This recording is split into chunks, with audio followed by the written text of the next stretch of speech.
101.935 Kday 90s Hip Hop. Back in the day, it's your girl Cece. I'm here with the legendary, the infamous. We're talking about Mr. Boston George in the building. Thank you so much for being here. Hey, thanks for having me over here. Absolutely. You have a radio voice. Of course. Yes. I love it. Now, everybody knows Boston George from the movie Blow. Let's talk about Blow, and let's start off with, do you think that Blow properly portrayed you the right way? I worked about 40 hours with Johnny Depp, one-on-one, as he used to come to the prison special visits. And all he wanted me to do, he sat in a chair, and I walked around the room smoking a cigarette and talking and talking and talking. And I mean, this went on for months. And then finally one day I went out there and I said, "It's over. I'm not doing it anymore." What? And he said, "What do you mean?" I said, "If you ain't got it now, you ain't never going to get it." And he said, "I fucking got it." Oh, man. And then I didn't know if he had it or not, and then they showed me some clips of the movie. And how did you feel watching those clips? I felt, pretty impressed, and I felt a lot younger looking at myself. You're like, wow, I'm good looking right there, yeah. Ted Demme said, very few people in the world have their own time machine, and he said, "I built it for you." Oh, man. But to be able to spend 40 hours, any gems that you dropped and you gave Johnny Depp that you can share with us? Well, he... Come on, give us a little something. Come on. Okay, he asked me how I felt coming through the airport through customs and with cocaine and what have you. And he said, "How did you feel like that?" And I said, "Did you ever see John Travolta walking down the street in Saturday Night Yes, Fever?" I do. He had that strut. Yeah, and he said, "Fantastic, I got it." Awesome. Listen, you spent 20 years in prison. Yes. Let's talk about that. How was that for you? That was hell. I know. I mean, but did you do a lot of soul searching at some point? Did you do that, or were you just like, "Listen, we're just passing time"? No, everybody does soul searching. I found my outlet was writing. I mean, I wrote extensively for the movie for the screenwriters and Ted Demme, and he wanted me to write all my feelings that I felt in my whole entire existence, and I would write down page after page after page. And then one day, his assistant, she said, all those letters, he wallpapered the house with them. What? And he said, everything you ever wrote and thought, he said, is his wallpaper in his home. Oh, my God. Were you ever able to see that? No, I didn't. Oh, man, I definitely would want to check that out. But I want to see, Ted died several months after the movie. A cocaine overdose and heart attack. Oh. And he had a son, Dexter, and Dexter was only like 6 months old. And he's never, he never got the advantage to grow up with his son. And I want to meet the son because that's over 20 years ago. So you haven't met him yet? And Dennis Leary, I don't know if anybody's familiar with Dennis. He did the show Sex, Drugs, and Rock and Roll. Okay, yes. Yeah, and he was Ted's best friend. And he's trying to plan, we can take Dexter for a weekend and he can meet me, and we can. Oh, that's cool. About his dad. Yeah, maybe we, definitely. Maybe we'll make it happen here. He watches the video. You never know. My question to you is, I think everybody wants to know, and everybody's a little nervous to ask, but how was Pablo Escobar really? Like, how was he? we only know what we see on TV. So to have that intimate, connection made through you, like, how was he really dealing with him?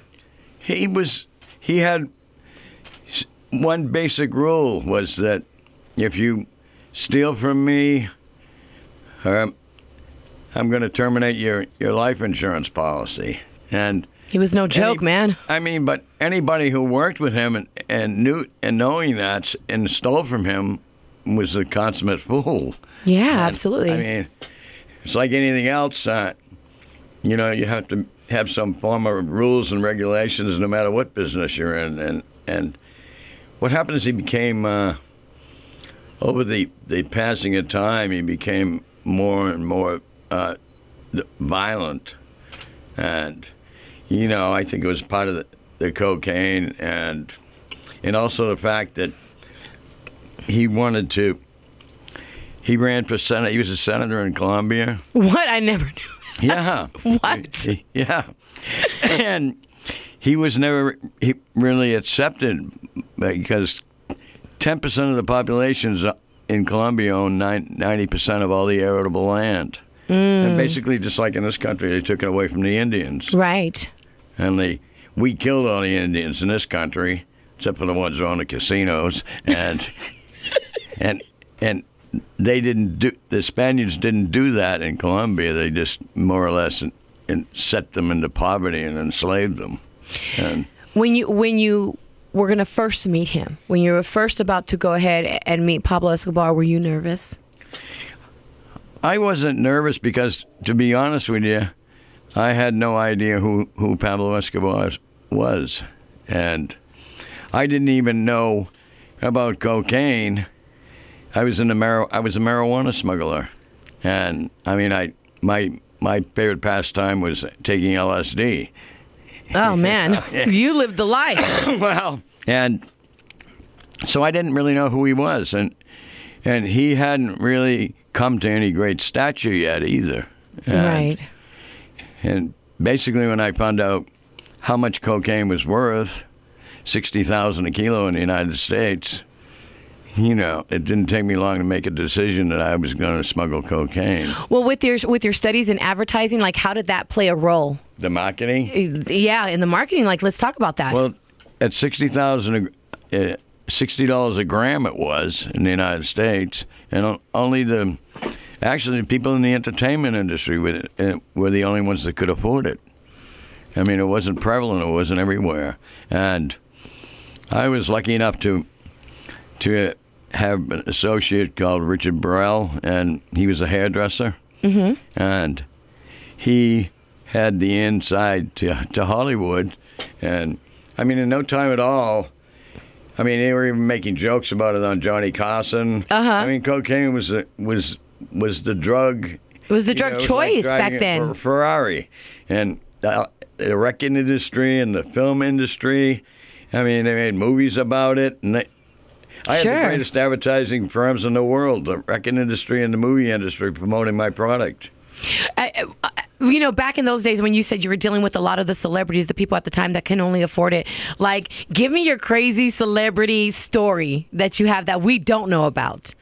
Well, I was meeting Richard Pryor and Diana Ross, and of course, Richard loved it.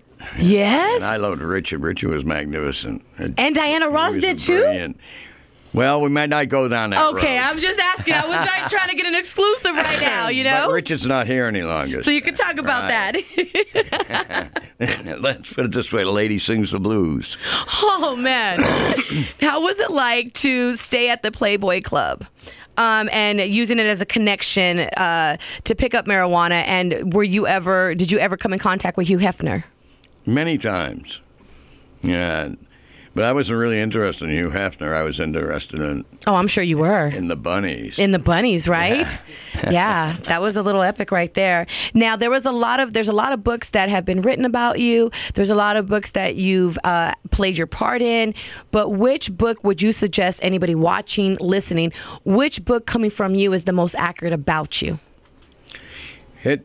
Blow is the most accurate about me because I wrote a book called Grazing in the Grass Until the Snow Came in jail. And then Blow evolved out of that, and they changed it, you know, to Blow. In fact, we were looking for a name, and they said Grazing in the Grass Until the Snow Came nobody would understand what it meant. Yeah, because it's all a metaphor. Long. I think it's kind of cool, though. I'm not going to lie. I like the title. Yeah, it's still around, the original manuscript. And we were in the office in New York, and Sarah Lazen, the publishing agent, and we were trying to think of a name. But we were sitting there, and the girl came in and bring us some coffee, and she was listening, and she said, why don't you call it blow? That's what everybody called it then. Oh my gosh. She's probably like, I'm the one that came up with the name. Right. Give her some credit. Okay. How is, moving forward now, how is your relationship with your daughter today?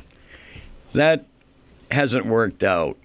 Okay. You know, it's like, there's something about a child, you can't make promises and break them. And I mean, I thought that when she became older, she would see past that, because everybody makes mistakes. Right. I mean, I made a major mistake.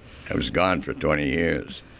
But it's just that I had to come to a determination that I couldn't spend the remainder of my years on the planet trying to make up for a mistake. And I mean, it became like an everyday thing. And even my friends kept telling me, like, you have to move on. Like, at some point, you just got to let it go. Yeah. No, I understand that too.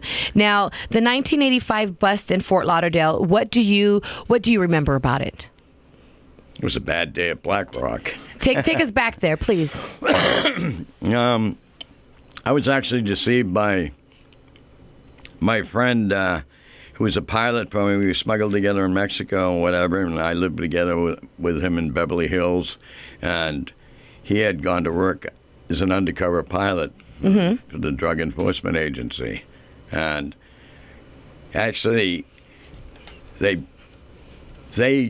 found him. I never asked, for him at all. I had put him out of my mind. I hadn't seen him in years. And when they told him, we're going to take you to meet this guy, and he said to him, do you know who that guy is? And they didn't. Wow. And he said, are you kidding me? And when he walked in the room with them, my defenses went down. I embraced him, and I said, how ironic that you're here today, too. It's like, incredible. Right. Yeah, he took me down the yellow brick road to hell. Oh, man. Now, looking back at your life, a lot of us, we've watched the movie Blow. It is everybody in the hip hop culture, loves that movie. We've all seen it, but although we watch it on the big screen, it's your story, and that's still your life. So now, looking back, is there? How do you feel about the life that you lived back then? Like, how do you feel about it now? I feel pretty goddamn good about it. Really? Yeah. Okay. That surprises me. I didn't know if you were going to make any changes, or you're like, man, I wouldn't have gone down this route, but no, it's a story, yeah. To regret the past is a foolish occupation, because you have to live now and in the moment and for the future. Right. And you can't live in the past because you can't change it. Exactly. And even though I spent 20 years in prison, I had more good days than I did bad days. Absolutely. You have a colorful life and a lot of stories to tell. I was a kid from Weymouth, Massachusetts, and my parents grew up in the Depression era, and I'd ask my dad for a quarter, and he'd say, well, here's a nickel. Maybe you should cut the lawn. And so all of a sudden I was 30 years old, and I had $100 million, which was like $1 billion today. Yes. And I had a goddamn good time. Oh, man. It's so surreal that you're even sitting across from me, Boston George. I mean, everybody's watched the movie. Anything in your future that, any movies coming out now, or people are hitting you up now that you're out? Like, let's talk about that. Well, I've got some documentary that I'm working on about my life. What's it called? It's they haven't really conceived a name of it yet. Okay. But they're working on it? They're working on it, and I travel and I shoot. I went back to where I grew up. The house How was where that? I grew up. How was that for you? Well, I went back there and I thought maybe nobody's going to even notice I was here. They just wanted me to go inside the house. They got permission. Sure. And an elderly couple lived there. And then when I came out of the house, the people in the neighborhood that were still alive, yes, remembered me. And did you remember them? Yes. You did? Oh, my goodness. Okay. Right. And, and I was with Rhonda, and the little old lady next door, she said, you're with him, Good luck, Rhonda. So the documentary's coming out soon. Where can we watch it at? Well, is it getting shopped right now? We're shopping it around. Okay. And I don't know if you're familiar with the Repo Man, Lou Piazza. Yes, Well, yes. He's a buddy of mine, and he just contacted me, and he wants to do a 2-part series about drugs and whatever, and hopefully I'm going to meet him later today. Does it ever get tiring because you did live the lifestyle that you did, that you get asked a lot of questions, about the drug? At some point, does it? To be honest with you, when I first got out, yes, I had no idea how huge the movie was. That I really, were you able to watch it in prison? It used to, when it was on, they'd keep coming to the, it's on again. I said, good. Yeah. It drove me nuts, but I really had no idea people would recognize me everywhere I went. I mean, when I first got out, I went to the airport in Philadelphia and got out of the van when they took me there. It was like people coming up to me all over the place and wanted to take selfies. I didn't know what a selfie was. One kid came at me and said, can I take a selfie? I said, what are you talking about, boy? And now you're taking selfies all the time, right? It's insane. But it aggravated me at first. Because people come up to you and talk to you as if they've known you your whole life, and you don't know anything about them. But then, like anything else, I just got used to it and accepted it. Yeah. I guess half my day is selfies and the other half. And the other half is schooling people. Right. Right? Thank you so much for stopping by. Listen, you are more than welcome to stop by 935 Kday anytime you want. I'll do it, baby. I appreciate it. We might have you on the radio. You got a radio voice. You might take me out of my job. Boston, Georgia, the building. It's Girl CC. It's 935 Kday.